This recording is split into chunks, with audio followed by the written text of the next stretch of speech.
السلام علیکم ورحمۃ اللہ وبرکاتہ۔ سارہ قبل اوان مظفر گر عامر ہمیشہ اپنی والدہ کی نصیحت ایک کان سے سن کر دوسرے کان سے نکال دیتا۔ سب گھر والے اس کی اس عادت سے بہت تنگ تھے۔ وہ گھر کی ساری جمع پونجی اپنے نشے کی بری عادت میں صرف کر دیتا۔ اس کا ایک ہی بھائی عمران تھا جو بہت محنتی تھا۔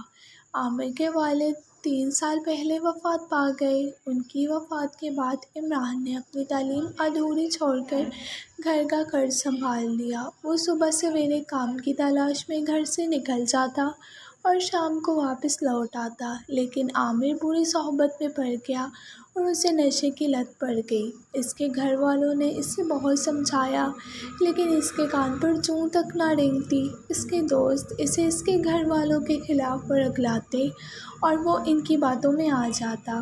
ایک روز عامر نشے کر کے رات کو دیر سے گھر پہنچا اور چلا کر اپنی والدہ سے کھانا مانگا تو اس پر اس کی والدہ نے کہا، عامر بیٹا گھر میں کچھ کھانے کو نہیں ہے۔ یہ سن کر عامر طیش میں آ گیا کیونکہ اسے بہت زیادہ بھوک لگ گئی تھی۔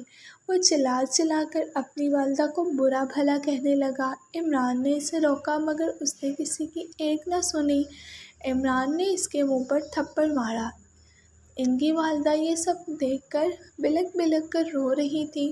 اگلی صبح ماں نے عامر سے کہا، پہلے کام کر، رقم لا، پھر گھر میں کھانا پکے گا۔ یہ سن کر عامر آگ بگولا ہو گیا۔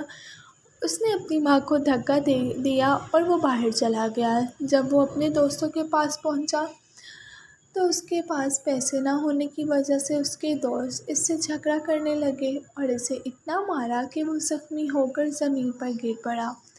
وہ گلی میں بے ہوش ہوا پڑا تھا۔ تب چچا کرم داد کا وہاں سے گزر ہوا۔ انہوں نے عامر کو اس حالت میں پایا اور وہ اسے ہسپتال میں لے گئے۔ وہاں سے جب اس کے گھر میں اس کی ماں کو بتایا تو وہ بہت پریشان ہوئی۔ جب عمران واپس آیا تو اس کے ہاتھ میں مٹھائی کا ڈبہ تھا اور وہ بہت خوش لگ رہا تھا کیونکہ اس کی ایک فیکٹری میں نوکری لگ گئی تھی۔ اس کی والدہ بہت خوش ہوئی لیکن جب عمران کو عامر کی اس بات کا علم ہوا تو وہ بہت پریشان ہوا۔ اب عامر کو اپنے برے رویے اور بری صحبت کی سزا مل گئی تھی۔ وہ اب بھی نکابت محسوس کر رہا تھا۔ اس نے اپنی والدہ سے اپنے برے رویے اور بری صحبت کی معافی مانگی تو اس کی والدہ نے اسے معاف کر دیا۔ کچھ دن بعد عامر نے ایک سرکاری اسکول میں داخلہ لے لیا۔ اب عامر دل لگا کر پڑھائی کرنے لگا۔ وقت کے ساتھ ساتھ ان کے گھریلو حالات بھی اچھے ہو گئے۔